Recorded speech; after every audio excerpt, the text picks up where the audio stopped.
What's up? This is Dale Palakit. Ayan, first time natin sumali ngayon ng Dutdutan Tattoo Expo. Alam nyo ba, ang Dutdutan ay isa sa mga pinakamalaking competition na ginaganap dito sa Pilipinas. At sila ang big event na ginagawa talaga sa loob ng isang taon.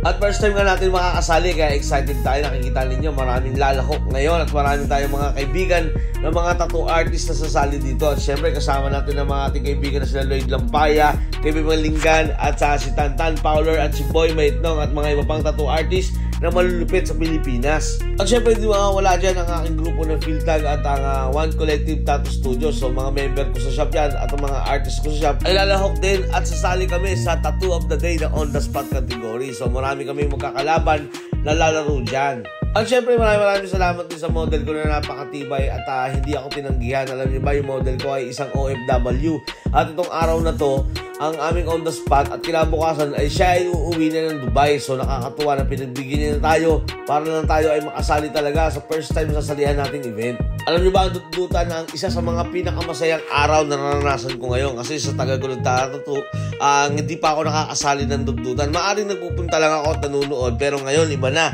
Ako ay nakasalam na ngayon at lalaro at sasali at makakalaban ko ang malalakas at mga iniidolo kong mga tattoo artist kasi dito ay talagang labanan o tagisan talaga ng galing.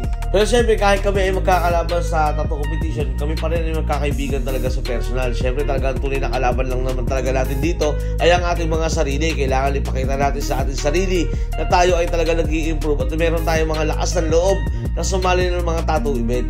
At nakakatuwa lang din isipin na lahat ng followers natin or mga ilang followers natin ay talagang pinuntahan tayo sa booth para lang sila ay makapagpa-picture at tayo ay makabanding kahit tayo ay busy. Maraming salamat sa lahat ng mga nagpa-follow at sumusuporta sa Dale Palakit 2.0.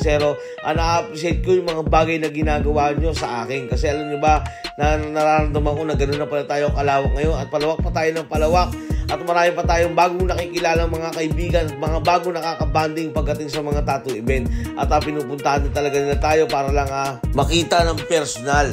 Kaya maraming salamat sa inyo. At to lang talaga yung araw na yan ay naiiyak ako dahil yung mga nakikita ko sa Facebook ay nakikita ko na talaga ng personal. At hindi ko talaga mararanasan to kung talagang hindi ako naniwala sa proseso. Kaya sa mga kapatid natin na masisimula pa lang sa pagtatattoo, paniwalaan natin yung prosesong nalalaman natin. At huwag natin bibitawan yung mga pangarap na gusto natin gawin. Tuloy-tuloy lang natin to. At alam ko naman na walang aawat sa atin kundi ang ating sarili lang. Kung alam naman natin magiging masaya tayo sa mga ganitong bagay, ay talagang gawin na natin. So judging na, waiting na lang tayo sa magiging resulta o magugustuhan ng ating mga judge. Judge pa rin ang masusunod kung sino talaga ang pwedeng manalo sa Dutdutan. So maraming judge na talagang tumitingin ng mga ginagawa natin, kaya lagi natin itong gagalingan. At syempre alam niyo naman ang pagtatattoo ay talagang walang humpay na pag-aaral, kaya lagi natin galingan para sa ating mga sarili.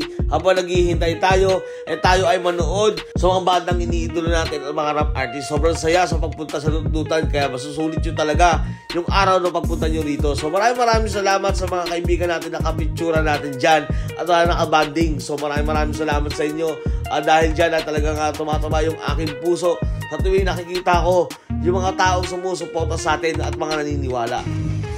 Calling once again, first racer ng tattoo today, entry number 25, tattoo artist Rodelio Lugar, model Casey Vergara.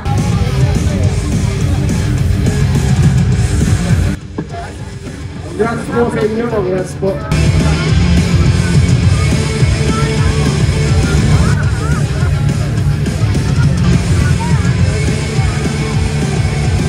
Congratulations, Tattoo of the Day winners! Maraming salamat! Kita kami po sa taong! Yay! Let's get up!